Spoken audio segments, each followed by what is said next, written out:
Hello student, class 11 English medium Hindi medium के student के लिए टॉपिक सेकेंड में हम पिछले वीडियो में आपको पढ़ा रहे थे discovery of proton. Discovery of protons में आपको हम बताए हैं कि व्हाट इज़ कैनाल रेज और पॉजिटिव रेज, ये बता चुके हैं property of positive raise. Next उसमें थोड़ा सा है कि नेचर ऑफ पॉजिटिव रेज और कैनाल रेज। तो हमको पढ़ना है नेचर ऑफ पॉजिटिव रेज। तो एक साइंटिस्ट थे रदरफोर्ड ने क्या किया, उन्होंने जो है कैनाल रेज, कैनाल किरणों की स्टडी किया, उनकी प्रकृति का, कि नेचर का, और बताया कि जो कैनाल रेज और पॉजिटिव रेज होती हैं, धन किरणें जो होती हैं, वो क्या है, अत्यंत माइक्रोस्कोपिक, मतलब अत्यंत सूक्ष्म कण होती हैं जो धनावेश यूनिटों से मिलकर बनी होती हैं, पॉजिटिव यूनिट से मिलकर बनी होती हैं। उसे क्या कहते हैं, प्रोटॉन नाम दिया। मतलब कि इन्होंने 2 पॉइंट्स को स्टडी किया। फर्स्ट ऑफ ऑल क्या बताया कि जो कैनाल रेज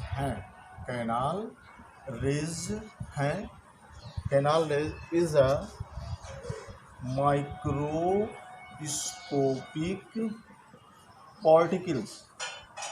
पार्टिकल्स अत्यंत सूक्ष्म कण जो किससे बनी होती हैं, या जिन पर पॉजिटिव चार्ज प्रेजेंट होता है। क्या होता है, पॉजिटिव चार्ज प्रेजेंट होता है। उसी का नाम दिया रदरफोर्ड ने, प्रोटॉन नाम दिया। और नेक्स्ट सेकंड क्या बताया, इन्होंने प्रकृति का अध्ययन किया, नेचर ऑफ प्रोटॉन का अध्ययन किया, और बताया कि जो कैनाल रेज होती हैं अत्यंत सूक्ष्म कणों से मिलकर बनी होती हैं, जिन पर अत्यंत सूक्ष्म कणों से मिलकर बनी होती हैं, जिन पर पॉजिटिव चार्ज प्रेजेंट होता है, और उसी को इन्होंने नाम क्या दिया, पॉजिटिव चार्ज जो मिलकर बना होता है उसी को नाम दिया प्रोटॉन। और सेकेंड क्या है, इन्होंने e by m is equal to not constant, ये चीज़ इसके नेचर को अध्ययन किया, और क्या है बताया कि जो इसका ई जो चार्ज होता है एंड मास जो होता है, ratio of charge and mass का जो होता है नॉट कांस्टेंट की बात करें तो चार्ज ऑफ, यहाँ पर क्या लिखा है, charge of electron, mass of charge of proton and mass of proton. जो charge of proton and mass of proton होता है वो रहता है, नहीं होता है। इसका मतलब क्या हो गया कि जो डिस्चार्ज ट्यूब है, विसर्जन नलिका है, उसमें कोई भी गैस लिया जाए और कोई भी इलेक्ट्रोड जो होते हैं, अगर उनको रखा जाएगा, हम चेंज करते हैं, तो क्या होगी, जो रेस जो है निकलती है, वो क्या होती है, वो डिफरेंट फीचर्स वाली होती है। तो इसका मतलब क्या हो गया, अलग अलग जो कैनाल रेस होती हैं, पॉजिटिव रेस होती है, उनके जो फीचर्स होते हैं वो क्या होते हैं, डिफरेंट होते हैं। मतलब कि charge of proton and mass of proton में क्या होता है, चेंज होता रहता है अलग अलग। या तो हम क्या है, इलेक्ट्रोड को चेंज कर दें, या हम उसमें कोई दूसरी गैस लेते हैं, तो जो प्रॉपर्टीज़ होती है कैनाल रेस की वो चेंज हो जाती है। तो इस तरीके से क्या हो गया, आपने स्टडी कर लिया कि जो है डिस्कवरी ऑफ प्रोटॉन्स। नेक्स्ट इसमें आता है हर टॉपिक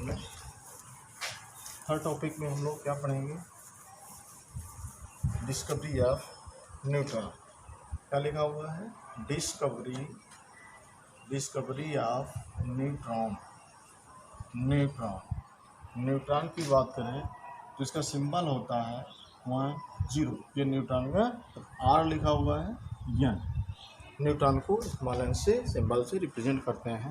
तो कैसे डिस्कवरी हुआ, तो इसके लिए जो है एक J Thomson discovery of electrons and discovery of protons, Rutherford. तो इसमें जेम्स चैडविक एक साइंटिस्ट आते हैं, अकॉर्डिंग टू जेम्स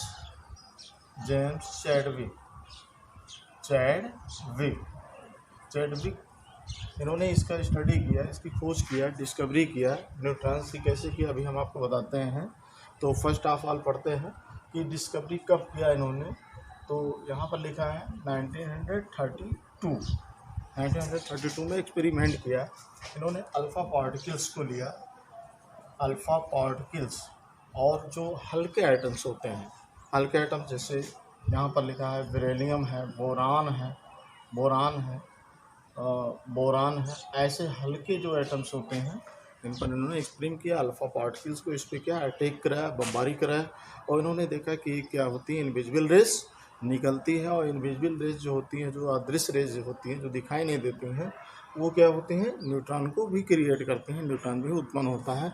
एक इक्वेशन के माध्यम से इसको देखते हैं। अल्फा पार्टिकल्स जैसे यहाँ पर ले लिया हमने क्या, वेरेलियम, वेरेलियम जो मास होता है 9 पे यहाँ पर लिखा हुआ है, और यहाँ पर क्या लिखा है 4, इसका एटॉमिक नंबर हो गया, प्लस क्या कर दिया अल्फा पार्टिकल्स Sc4 एंड 2, ये आपका वेरेलियम हो गया, ये हो गया अल्फा पार्टिकल्स। अल्फा पार्टिकल्स को जब क्या किया इन्होंने अटैक कराया, किस पर, हल्के एटम्स, जो स्मॉल एटम्स होते हैं, जैसे वेरेलियम है, बोरान है, कार्बन है, अगर इन पर क्या करते हैं, अगर इसको अटैक कराते हैं, बीमारी कराते हैं, तो एक इनविजिबल रेज, अदृश्य किरणें क्रिएट होती है, और क्या होती है, बोरान को किस में, कार्बन में कन्वर्ट कर देती है, और यहाँ पर क्रिएट होता है, यहाँ पर क्रिएट होता है 0, यहाँ पर क्या लिखा हुआ है, न्यूट्रॉन। तो न्यूट्रॉन के बारे में आपको ये जानना है कि कैसे इसकी डिस्कवरी हुई। सर जेम्स चैडविक 1932 में इसकी खोज किया था। उन्होंने बताया हल्के एटम्स जो होते थे, स्मॉल से एटम जो होते हैं, उसमें उन्होंने अल्फा पार्टिकल्स को अटैक कराया। अल्फा पार्टिकल्स एक कंडीशन में, एक जो है इलेक्ट्रिक फील्ड में, उन्होंने क्या किया, अल्फा पार्टिकल्स को बमबारी कराई, और देखा कि जो है जो हल्के एटम्स, जैसे यहाँ पर क्या लिखा हुआ है, बेरेलियम एटम को लिया। फर्स्ट एक्सपेरिमेंट इन्होंने किया, ऐसे बहुत सारे हल्के एटम्स पे इन्होंने अल्फा पार्टिकल्स को क्या किया, अटैक कराया, उसके बाद देखा कि अल्फा पार्टिकल्स जो है किसी न किसी एटम्स में कन्वर्ट हो रही है, और वहाँ पर क्या है, न्यूट्रॉन्स क्या होते हैं, क्रिएट होते हैं, उत्पन्न होते हैं। तो ये इसका पूरा श्रेय किसको जाता है, जेम्स चैडविक। इस तरीके से आप जो है discovery of electron, discovery of proton, discovery of neutrons, तो ये तीनों चीज़ें जो है आपको स्टडी करना है, जानना है। बुक का भी आप जो है थोड़ा सा हेल्प लीजिए, और इसको जो है अपनी कॉपी में राइट करिए, और इसको लर्न करिए। नेक्स्ट जो इसमें हम आपको बताएंगे तो क्या आता है, आप देखिए जो है बोर्ड पे। नेक्स्ट इसमें हम आपको पढ़ाएंगे 2 चीज़ें हैं। एक हम बात करेंगे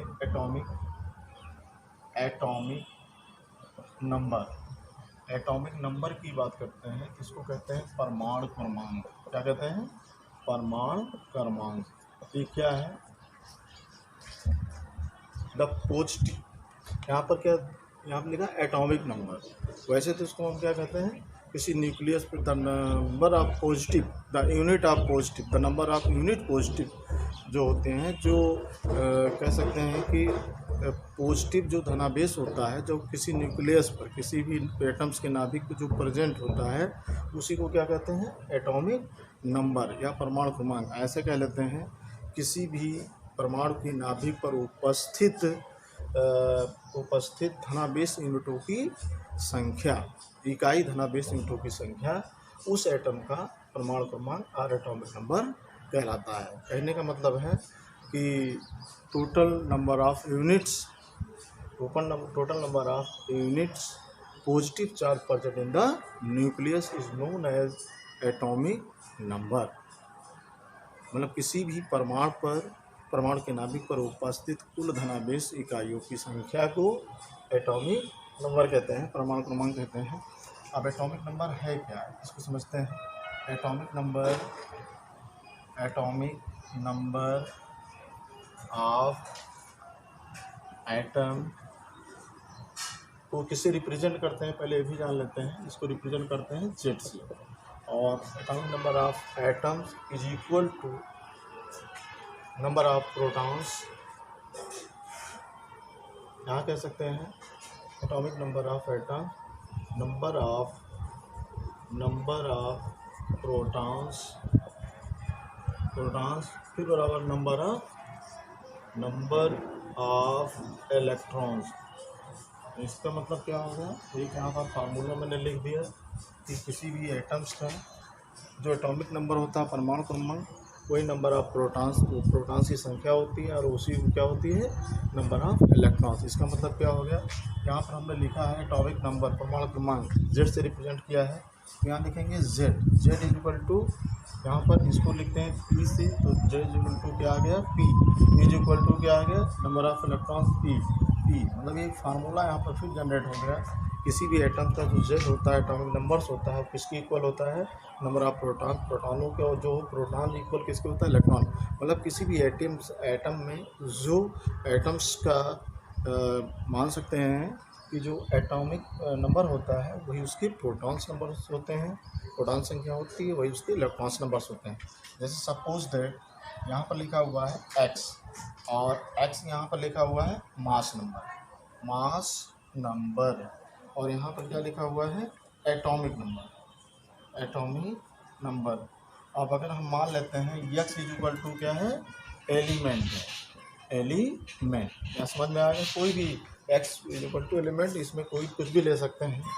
x इज इक्वल टू क्या हो गया, आप x की जगह पे रख सकते हैं हाइड्रोजन, हीलियम, लिथियम, डट कोई भी एलिमेंट्स हो सकता है। तो x को मैंने इसलिए मान लिया कि टोटल नंबर ऑफ जो एलिमेंट्स होते हैं 119 होते हैं। तो यहाँ पर क्या हो गया, मास नंबर और एटॉमिक नंबर। अब x is equal to element, x is equal to कोई भी एटम ले सकते हैं, मतलब कि किसी भी एटम के, जैसे यहाँ लिखा है सोडियम, यहाँ लिखा है मास नंबर, तो सोडियम मास नंबर कितना होता है 23, और एटॉमिक नंबर कितना होता है 11। तो इस तरीके से क्या कर दिया गया, रिप्रेजेंट किया गया सोडियम का मास नंबर, ये रिप्रेजेंट है। अगर कहीं इस तरीके आपको क्या है बुक में दिखाई दे रहा है, कहीं न्यूमेरिकल में दिखाई दे रहा है, तो ये जो होता है ये Z होता है एटॉमिक नंबर, और ये मास नंबर होता है। और इसको हम A से रिप्रेजेंट करते हैं और इसको हम Z से रिप्रेजेंट करते हैं। अब क्या आ रहा है, इसी तरीके से अगर मैग्नीशियम का लेते हैं तो इसका मास नंबर कितना होता है 20 और एटॉमिक नंबर 24। तो अब इसमें कैसे हम कैलकुलेट करेंगे, लिखा है atomic number of electron, protons and क्या लिखा है, एटॉमिक नंबर। अगर आपको पूछा जाए कि इसका Z कितना है, तो Z कितना हो गया 11, इस फार्मूले से 11 हो गया। और इससे पूछा जाए कि आपसे कि इसका प्रोटॉन कितना है, प्रोटॉन क्या है 11 है, क्योंकि Z is equal to P, तो इसका मतलब 11 हो गया। इलेक्ट्रॉन कितना है आपका, हो गया 11 हो गया। इसका मतलब किसी भी एटम्स में जो Z होता है वही उसका P होता है, वही उसका E होता है। नेक्स्ट देखते हैं इसमें, जैसे Z है आपका कितना है, इसका Z एटॉमिक नंबर कितना हो गया 12 हो गया। अगर आपको P पूछा जाए 12 हो गया। प्रोटॉन नंबर आप जो है इलेक्ट्रॉन्स की बात करें तो भी 12। मतलब किसी भी एटम्स में number of electron, protons number of electrons, atomic number and electron, number of electrons, ये क्या होते हैं, इक्वल होते हैं। इस तरीके से आप क्या समझ